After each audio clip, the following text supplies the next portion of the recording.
Скажи, о Мухаммад, если вы любите Аллаха, то следуйте за мной, и тогда Аллах возлюбит вас.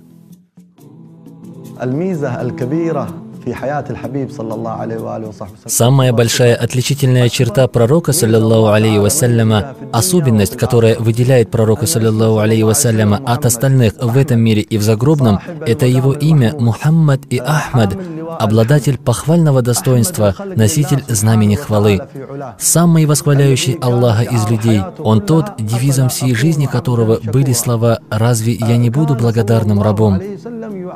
Пророк, саллиллаху алейхи вассаляма, почитал дар, ни'мат Аллаха, каким бы малым он ни был, то есть даже небольшой дар Аллаха, о котором человек не вспомнит. Пророк, саллиллаху алейхи вассаляма, почитал за милость Аллаха, восхваляя его за это.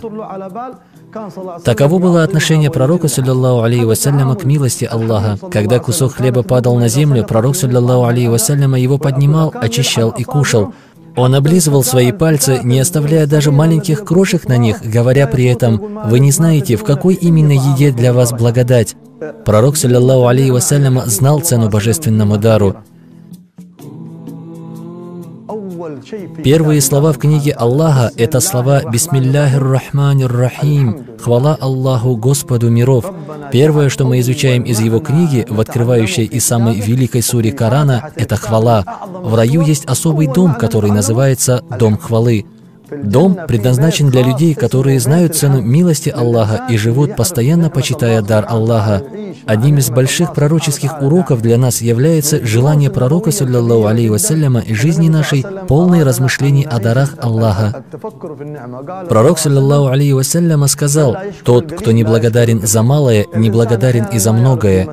Порой человек не знает цену глотку воды, не знает цену солнечному свету, не знает цену вдыхаемому воздуху.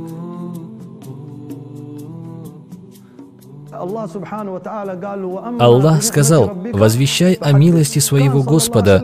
Такое состояние было у пророка, саллиллаху алейхи вассалям. Он говорил о благах Аллаха, указывал на его дары, напоминал о дарах Господа, которым человек не придавал значения. Пророк, саллиллаху алейхи вассалям, говорит: «Слово «Альхамдулилля» заполняет весы». То есть, когда человек скажет «Альхамдулилля», «Хвала Аллаху», то он почувствует, что наполнил весы Аллаха вознаграждением. Познавшие Аллаха люди говорят: «Поистине, воздаяние хвалы Аллаху за Его блага является наибольшим благом из всех благ, которыми Он нас одарил». То есть Аллах одарил тебя глотком воды. Когда же ты говоришь «Альхамдулилля», то знай, что твоя хвала Аллаху является даром Аллаха во много раз значительнее, чем глоток воды, за который ты восхвалял Аллаха. Посмотри же, как человек постоянно возвышается в восхвалении Аллаха.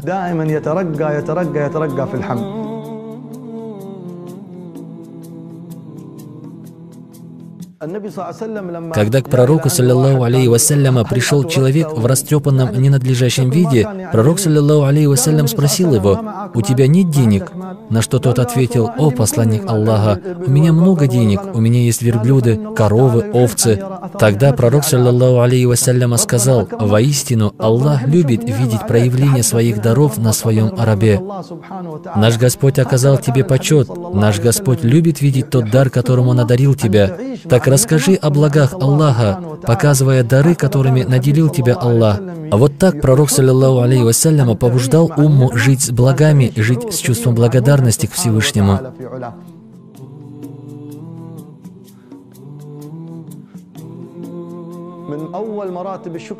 Первый уровень благодарности Аллаху – это знание того, что это благо исходит от Аллаха. Когда человек признает и чувствует, что это дар Аллаха, то он тем самым проявляет благодарность Всевышнему. Но высшей степенью благодарности является старание взамен принятия этого блага правильно использовать дар Всевышнего в довольствие Аллаха. А наивысшая степень – это признание человеком своего бессилия в благодарность Аллаху. Один из пророков сказал: «О Господь, каждый раз, когда я выражаю благодарность Тебе, я нахожу, что это выражение благодарности тоже является благом, которым Ты одарил меня очередной раз. Так как же я смогу поблагодарить Тебя?» И Аллах ему сказал: «Мой раб, вот так и веди себя.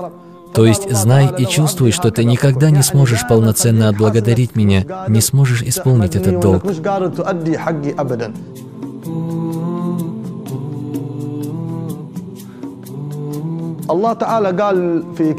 Аллах говорит в своей книге: «Трудитесь, о семья Дауда, в знак благодарности».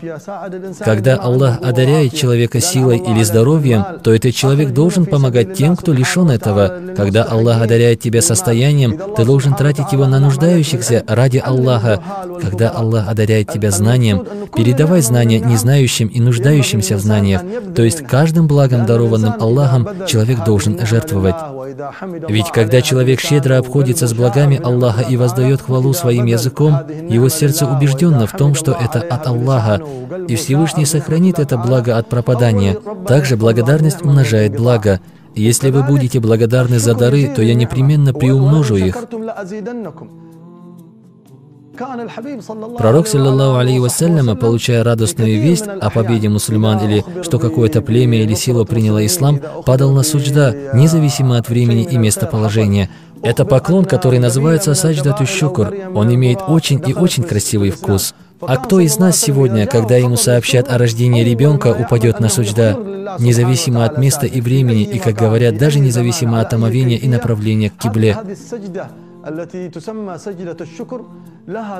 Поклон благодарности свободен от времени и места. Пророк, саллаллаху алейхи вассаляма, когда видел больного человека, совершал суджда. По преданию, пророк, саллаллаху алейхи вассалям, даже при виде обезьяны совершал суджда Аллаху, воздавая хвалу Аллаху за то, что Он нас создал красивыми. Такова была жизнь пророка, саллаллаху алейхи вассалям, воздававшего хвалу Аллаху. И сам пророк, саллаллаху алейхи вассалям, является человеком похвального образа. И в судный день он прибудет хвалимым, потому что он больше всех воздавал хвалу Аллаху. И кто сегодня больше всех будет благодарить Аллаха, то будет наиболее близок к пророку Мухаммаду, сыну Абдуллы, саллаллаху алейхи вассалям.